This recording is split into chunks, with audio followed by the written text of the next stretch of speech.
In this episode, we're going to be taking a look at and doing a tasting review of a new expression from El Tesoro. It is the El Tesoro Mundial Knob Creek Cask Edition Anejo. Coming up on the Tequila Hombre next.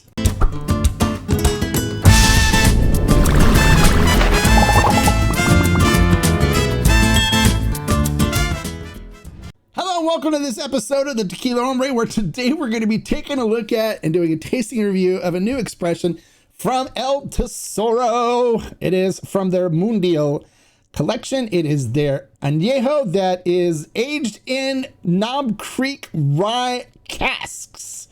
Yes, the Mundial collection has been out for a little while. They did a Laphroaig edition originally. People get so bent out of shape on how I pronounce it's is it Laphroaig? Laphroaig. It's Laphroaig. It's Laphroaig. But that was the first edition that came out. And originally, it was finished in Laphroaig barrels, and then later they came out with a new one. This time, that is actually aged a full year in the Laphroaig barrels. But they added in this particular instance, they added the Knob Creek Rye Cask Edition.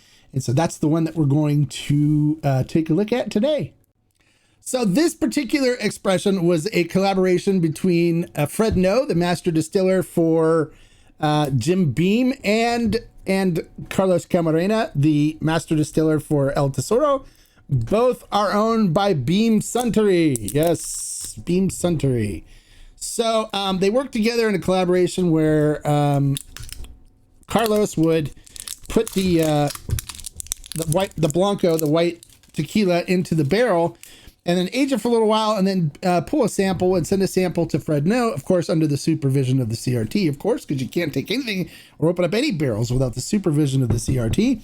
And he'd send it back and forth and say, hey, does this honor what you were trying to look for in the Knob Creek Rye? And they worked together on perfecting this particular añejo. So this is a collaboration between Fred No, the master distiller at Beam Suntory, and Carlos Camarena. And for those of you that know, of course, El Tesoro is made right. It's made the traditional way. They use brick ornos for cooking the agave. Of course, all the agave are state grown at one of Carlos's agave fields. They then cook them using a brick orno, and then they use a Taona wheel to crush the agaves and extract the sugars. It's then fermented in wooden tanks, and then after fermentation, it is then distilled in copper pot stills. And this particular batch, of course, all the El Tesoro batch original actually is distilled at 40% ABV. So they don't really go high proof. It goes into the barrel at about 42 or so. And then when it's bottled, they make sure it gets down to exactly 40%. So here it is, bottled at a special edition. And let's not waste any more time. Let's get into the tasting portion and see what it's all about. All right, as I know many of you know, I do love El Tesoro. The line is great. I haven't had anything bad from them. And of course, Carlos Camarena is a good friend of mine. He's been on here a couple of times. You should look at the Happy Hour with the Hombres, where I had him on and talked to him. I had him and his daughter Fanny on once, and then another time I had him to come on and talk about a single barrel that we were getting. So I didn't bring him on for this. I'm just going to do this as a review, but I'll make sure to send it to him so he can see it. All right, so I go ahead and put some in the glass. This is my first taste of tequila today, so we're going to do the mouth prep later, but let's take a look at this in the glass and see what we got here. So looking at it in the glass, we always like looking at it in the glass. Coats the glass beautifully. Look at that. More legs than a ZZ Top video. Look at that. Looks beautiful. Coats the glass. It's going to have a nice viscous mouthfeel to it, which we like. Looking at the color and looking at the tequila itself, it is crystal clear with a light straw brown kind of color to it. Looks beautiful. Nothing wrong with that at all. All right, so let's see what we get on the nose now, because of course when we taste tequila, we taste with our eyes, our nose, our mouth, and our ears. And I'll explain the ear thing to you later if you want. So let's see what we get on the nose on this. It's Tuesday and I'm in a good mood, so hey. On the nose, things taste better too when you're in a good mood. On the nose, get that beautiful cooked agave, the cinnamon and baking spices, typical notes of sweet fruit and stuff in it as well. Typical from a Los Altos agave. Smells wonderful. Get some vanilla and caramel coming through on it. Citrus.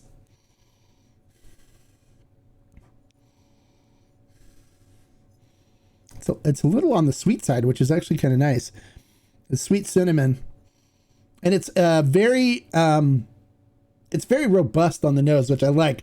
You don't have to really search for the notes. They're just coming right up and greeting you and saying, "Hey, how you doing? Hey, take a whiff of this." It smells really good. All right, so let's it smells great. So let's see what we get on the flavor profile.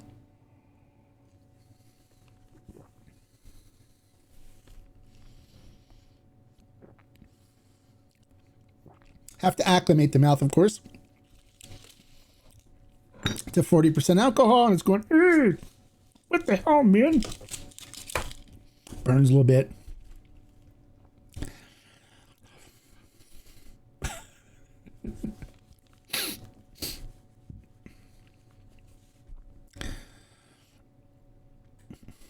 All right, everything's settled down, so let's do it. Let's do our flavor notes. Here we go.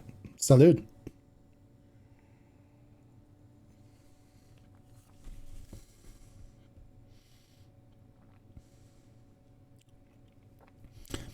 Coats the mouth beautifully. Nice, silky, creamy, viscous mouthfeel to it. Beautiful cooked agave notes that come up front, cinnamon and baking spices.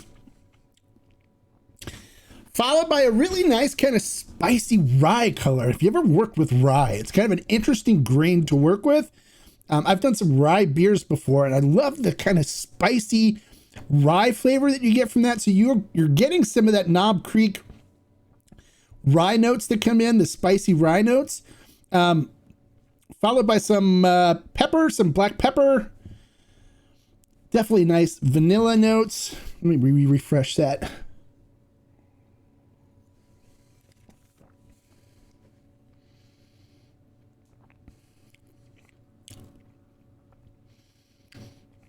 Nice vanilla notes, hints of caramel that are coming through on the finish. A little bit of a bitterness coming through, almost like it's like an anise bitterness, a black licorice bitterness in there. It kind of blends things out nicely. Little bit of heat from the rye, I'm guessing from the whiskey. It's kind of sits a little bit, but it's not too bad at all. With the little bit of heat that's involved in this, it kind of just really enhances the flavor profile and makes things stick around a little longer. The finishing note, I'm getting some sweet cinnamon notes as well as some caramel notes on the tongue on the finish, and a little bit of salinity, a little bit of minerality that kind of comes in on the finish of it. This is a really nice añejo. I could sit and enjoy this with a nice stogie. Definitely share this with some friends. It's super enjoyable, and I think if you're somebody that likes a really good añejo, you're gonna love this. It's something that you should add to your collection. I'm gonna give this one 4.5 agave, so 4.5 agave.